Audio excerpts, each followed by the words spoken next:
ఈ అబద్ధాలతోని 2023లో అధికారం కోల్పోయినరు, 2024లో డిపాజిట్లు కోల్పోయినరు, 2025 ఎమ్మెల్సీ ఎన్నికలలో అభ్యర్థులు దొరకలేదు. ఇది ఆ పార్టీ రాజకీయ పరిస్థితి. ఒకరోజు అధికారం పోయింది, రెండోసారి డిపాజిట్లు పోయినాయి, మూడోసారి అభ్యర్థులు దొరకలేదు. ఇప్పుడు ఆ పార్టీ నందుల పునరుజ్జీవనం కాదు, రిజర్వేషన్ ఆఫ్ రివర్స్ కాదు, రిజర్వేషన్ ఆఫ్ టిఆర్ఎస్ పార్టీ కోసం ఈరోజు తాపత్రయపడుతున్నారు. ఇది నర్దుల పునరుజ్జీవనం కోసం చేస్తున్న ప్రయత్నం కాదు. ఆ పార్టీని పునరుజ్జీవింపజేసుకోవడానికి నీళ్ల సెంటిమెంట్ను వాడుకోవాలి. ఈ నీళ్ల సెంటిమెంటే తిరిగి మళ్ళీ పార్టీని బతికిస్తుంది. దానికి భూతంగా ఆ పక్క రాష్ట్రంలో ఉన్న ముఖ్యమంత్రిని, ఈ రాష్ట్రంలో ఉన్న ప్రభుత్వాన్ని ఒక భూతంగా చిత్రీకరించాలని కుట్రలు ఈరోజు క్షుద్ర పూజలు చేసినట్టుగా ఆయన ఫామ్ హౌస్లో కూర్చొని ఒక ఆలోచన చేస్తున్నాడు. ఈ క్షుద్ర పూజలు చేసే ఫామ్ హౌస్ నాయకుడికి ఈరోజు ఇదొక్కటే జీవనాధారం అని ఆలోచన చేసి మనల్ని బదనాం చేయాలనుకుంటుండు. అందుకోసం వాస్తవాలను వివరించడమే కాకుండా, ఇంతకుముందు ఉత్తమ్ కుమార్ రెడ్డి గారు చాలా వరకు మా ఆఫీసర్లు అంతా చెప్పారు, ఈ గోదావరి రివర్ మేనేజ్మెంట్, గోదావరి వరద జలాలు పోలవరం తర్వాత సముద్రంలో కలిసే నీళ్లు వరద జలాలు అనేది ఒక లెక్క తేల్చిండ్రు.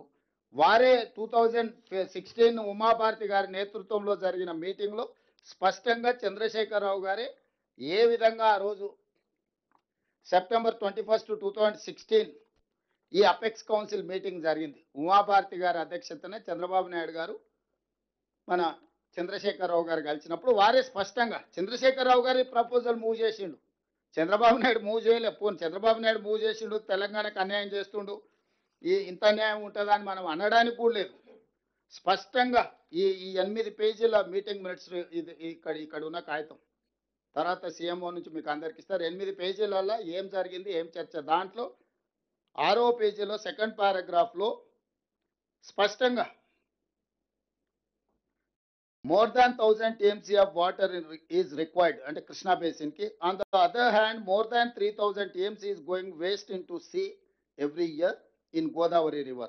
Hence, he emphasized that as water is available, it has to be decided how best it can be utilized properly. He stressed the need for developing understanding between the two states by sitting together and amicably settling the issue. అసలు 968 టీఎంసీలు మనకు, 518 టీఎంసీలు ఆంధ్రప్రదేశ్కు కేటాయింపుల ప్రకారము ప్రాజెక్టులు కట్టుకొని ఇవి వినియోగించుకున్న తర్వాత మిగులు జలాలు ఎన్నున్నాయి, వరద జలాలు ఎన్నున్నాయని అప్పుడు లెక్క తెలుస్తుంది. పైనున్న ప్రాజెక్టులు మనం 700-800 టీఎంసీలకు కూడా ప్రాజెక్టులు కట్టుకోలే. మనకు సమ్మక్క సార్లకు నీటి కేటాయింపులు రాలే, సీతారామకు నీటి కేటాయింపులు రాలే. నువ్వు తుమ్మిడేటి దగ్గర ప్రారంభిస్తున్న ప్రాజెక్టు ఇంకా లెక్కలలో అట్లనే ఉంది. ఈరోజు శ్రీరామ్ సాగరు కట్టిన దానికి మొత్తం స్టిల్తో నిండిపోయి దాదాపుగా 40-50 టీఎంసీలు దాని రిజర్వాయర్స్ కెపాసిటీసే తగ్గిపోయినాయి. మరి గోదావరి బేసిన్ మీద 968 టీఎంసీల నికర జలాలు కేటాయింపున్న తెలంగాణ రాష్ట్రం ఆ 968 టీఎంసీల ప్రాజెక్టులు కట్టుకొని వినియోగించుకున్న తర్వాత వాటి వాడకం అయిపోయిన తర్వాత ఆ తర్వాత ఆంధ్రప్రదేశ్ కూడా 518 కట్టుకుంటే ఇంకా మిగులు జలాలు, ఆ పైన వచ్చేటి వరద జలాలు.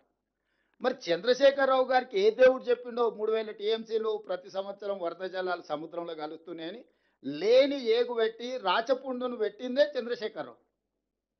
ఈ రాచపుండు బేసిస్ మీద ఈ బేసిన్లో చంద్రబాబు నాయుడు గారు 2016లోనే GOR నెంబర్ 262 క్లియర్గా ఆయన ఏమి ఇచ్చిండు, వ్యాప్కోస్కి సర్వే కోసము preparation of detailed project report providing water supply for drinking, industrial and irrigation needs of Rayalaseema, Prakasam and Nellore district by diverting flood waters from Godavari river to Penna river.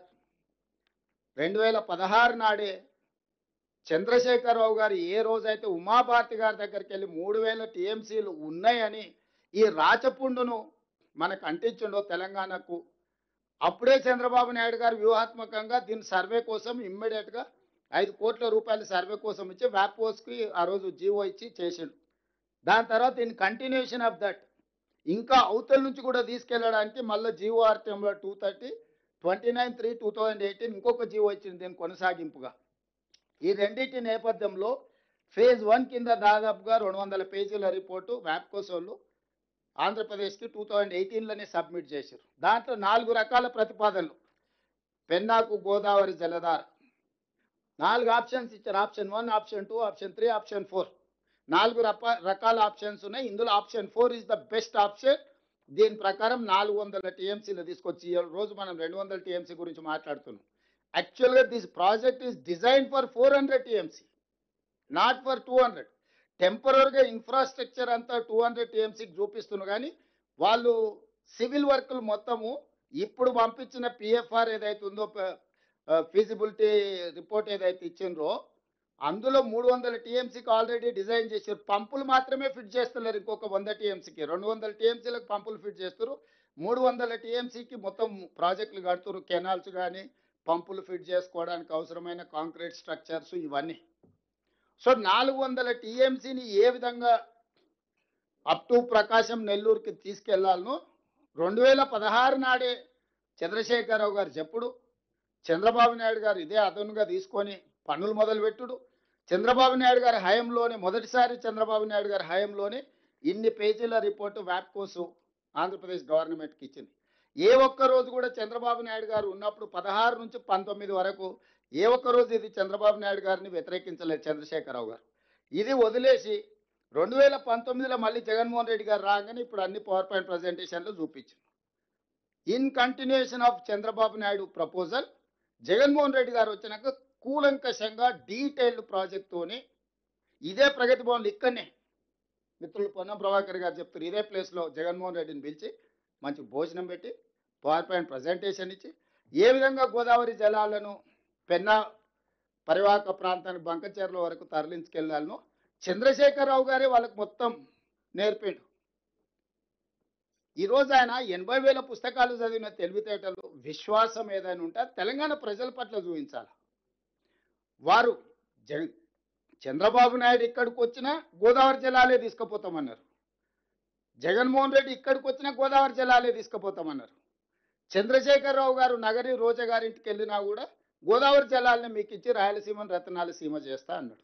అంటే మా ఇంటికి వస్తే ఏం తెస్తావు, మీ ఇంటికి వస్తే ఏం పెడతావు అనే విధానము స్పష్టంగా ఇక్కడ ఉంది. ఈ నేపథ్యంలో రెండోసారి ముఖ్యమంత్రికి వచ్చిన చంద్రబాబు నాయుడు గారు పాత ఫైల్స్ అన్నిటికీ దుమ్ము దులిపి ఇప్పుడు ఆ పనులను ముందుకు తీసుకెళ్లడానికి మొదలుపెట్టిండ్రు. మేము స్పష్టంగా చెప్పినాం, కృష్ణానదిలో మా ప్రాజెక్టులు అన్ని నీటి కేటాయింపులు, గోదావరి ప్రాజెక్టులో మా ప్రాజెక్టుల నీటి కేటాయింపులు అన్నీ వివాదాలు పరిష్కారం అయితే తప్ప మిగులు జలాలు అనేది లెక్క తేలదు. కాబట్టి గోదావరి బేసిన్లో మా పెండింగ్ ప్రాజెక్టులు ప్లస్ 968 టీఎంసీ వాటర్ ప్రాజెక్టులు మేము మొత్తం కట్టుకున్న తర్వాత మిగులు జలాల పైన వరద జలాలు ఉంటే అవి ఎన్ని మిగిలినాయి, దాంట్లో మాకెంత వస్తుంది మీకెంత వస్తుంది. మళ్ళా మిగులు జలాల మనకు వాటా ఉన్నది, వరద జలాలలో కూడా మనకు వాటా ఉన్నది. నికర జలాలలో ఏ విధంగా అయితే ప్రపోర్షనేట్గా 968 టీఎంసీ మనకు 518 టీఎంసీ ఆంధ్రప్రదేశ్కి వచ్చిందో అదేవిధంగా గోదావరిలో ఉండే మిగులు జలాలు కావచ్చు, గోదావరిలో ఉండే వరద జలాలు కావచ్చు, ప్రపోర్షనేట్గా తెలంగాణకు కూడా ఒక రైట్ వస్తుంది. ఇవన్నీ చర్చించుకోవాలంటే ఆఫీసర్స్ లెవెల్లో ఫస్ట్ డిస్కషన్ జరగాలి. ఆ తర్వాత అక్కడ ఇది కాకపోతే మన మంత్రుల కమిటీలో జరగాలి. అక్కడ కూడా పరిష్కారం కాకపోతే అపెక్స్ కౌన్సిల్లో కూర్చొని మాట్లాడుకోవాలి. అప్పుడు మాత్రమే నికర జలాల లెక్కలు తేలిన తర్వాత మిగులు వరద జలాల మీద చర్చ జరుగుతుంది. మిగులు వరద జలాలలో తెలంగాణకి ఎంత వస్తుందో కూడా లెక్క రాసుకోవాలంటున్నాం మేము. ఇప్పుడు సింపుల్గా సముద్రంలోకి వెళ్తూనే మేము తీసుకెళ్తున్నాం.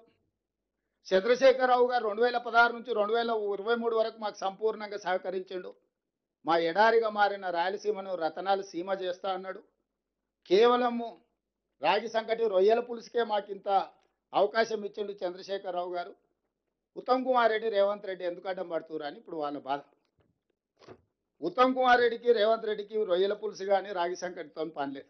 తెలంగాణ ప్రజల యొక్క హక్కులతోనే మాకు సంబంధం. వ్యక్తులు ఎవరికైనా పరిచయం ఉండవచ్చు. వ్యక్తులు పరిచయం ఉన్నంత మాత్రాన రాష్ట్ర రైతాంగం యొక్క హక్కులను తాకట్టు పెడతామా? ఈ తెలంగాణ రాష్ట్రం ఇచ్చిందే కాంగ్రెస్ పార్టీ. ఈ తెలంగాణ రాష్ట్రాన్ని కాపాడుకోవాలనే తాపత్రయం ఉన్నది కాంగ్రెస్ పార్టీకి. ఆ కాంగ్రెస్ పార్టీ ఈరోజు తెలంగాణ రాష్ట్రంలో ప్రభుత్వం ఉంది.